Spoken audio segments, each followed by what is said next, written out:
नमस्कार मित्रांनो, आमच्या चॅनलमध्ये तुमचे सहर्ष स्वागत आहे। सध्या सरकार विविध नवनवीन धोरणावर काम करत आहे। यानुसार सध्याचा विविध क्षेत्रात आमूलाग्र बदल करण्यासाठी होत असलेल्या शिक्षण क्षेत्रात देखील मोठे बदल होत आहेत। तर मित्रांनो, टीईटी पात्रता जे आहेत, ज्यांनी पात्रता नाहीत त्यांच्यासाठी ही व्हिडिओ असून शासनाने आता टीईटी जे आहेत पात्र असणारा शिक्षक म्हणजे नियुक्ती करण्याचे ठरवले आहे। त्यानुसार 13 फेब्रुवारी 2013च्या शासन निर्णयानुसार येत्या तारखेनंतर नियुक्त झालेल्या शिक्षकांना टीईटी तुलना परीक्षा शिक्षक किंवा सीटीईटी केंद्रीय शिक्षक पात्रता उत्तीर्ण असणे अनिवार्य ठरवले आहे। यामुळे शिक्षण विभागाचे स्पष्ट केले आहे की टीईटी किंवा सीटीईटी उत्तीर्ण न झालेल्या शिक्षकांना त्यांच्या संबंधित पदावर कायम राहण्याचा अधिकार नाही। या नवीन निर्णयामुळे टीईटी न केलेल्या शिक्षकांच्या नोकऱ्या धोक्यात येऊ शकतात। चला तर जाणून घेऊया याबद्दल संपूर्ण माहिती। तर बघा मित्रांनो, सर्वोच्च न्यायालयाने सध्या एक निकाल दिलेला आहे की शिक्षक पदासाठी टीईटी परीक्षा सर्वांना बंधनकारक आहे।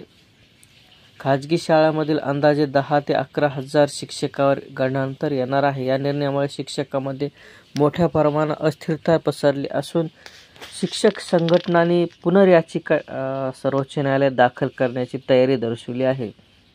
शिक्षक भरतीसाठी टीईटी 2018 पासून अनिवार्य केलेली आहे। तेव्हापासून फक्त टीईटी उत्तीर्ण शिक्षकांनाच नोकरी दिली जात आहे। मात्र या परीक्षेचा निकाल अत्यंत कमी टक्केवारी लागत असतो।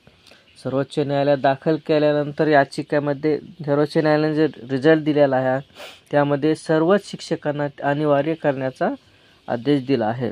मात्र यामध्ये 5 वर्षापेक्षा जास्त सेवा बजावलेल्या शिक्षकांना यातून सूट दिलेली आहे। म्हणजे ज्या शिक्षकांचे लागून 5 वर्ष झाले आहेत त्यांना टीईटी देण्याची आता गरज नाही। या निर्णयामुळे दीर्घकाळ सेवा बजावणे टीईटी न उत्तीर्ण झालेल्या शिक्षकांना आता अनेक अनिश्चिततेचे सावट दिसत आहे। या पार्श्वभूमीवर शिक्षक संघटना एकत्र आल्या असून न्यायालयाच्या विरोधात पुनर्याचिका दाखल करू शकतात।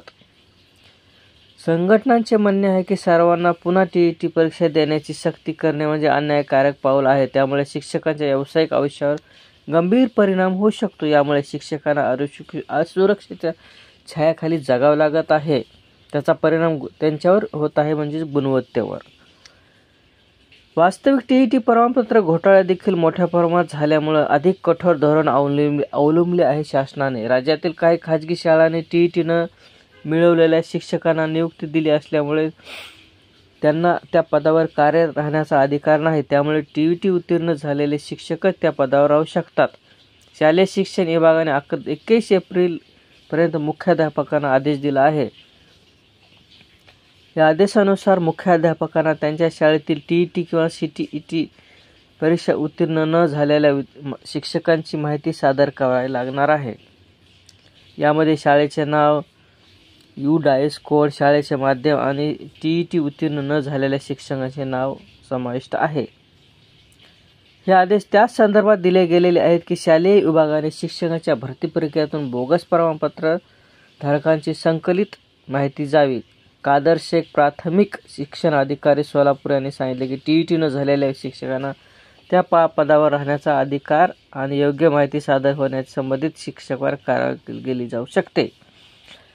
एकंदर तर राज्यातील शाळांमधून माहितीचा संकलन केला जात आहे। यामुळे जर शिक्षक 2013 नंतर नियुक्त झाले आणि त्यांनी टीईटी उत्तीर्ण केले नसेल तर त्यांना त्यांच्या पदावरून काढले जाऊ शकते। यासाठी शिक्षकासाठी अतिशय चांगली आणि वाईट देखील बात आहे। कारण का तर ज्या शिक्षकांना टीईटी परीक्षा देऊन अजून पास झाले नाहीत त्यांना पास होणे बंधनकारकच आहे, आणि ज्यांनी पास होऊन शिक्षक आहेत त्यांना काहीच धोका नाही। अशा प्रकारे शिक्षकासाठी ही न्यूज असून टीईटी लवकरात लवकर निघणार आहे 1-2 महिन्यामध्ये। त्यासाठी तयारीला आताच लागा आणि पास व्हा।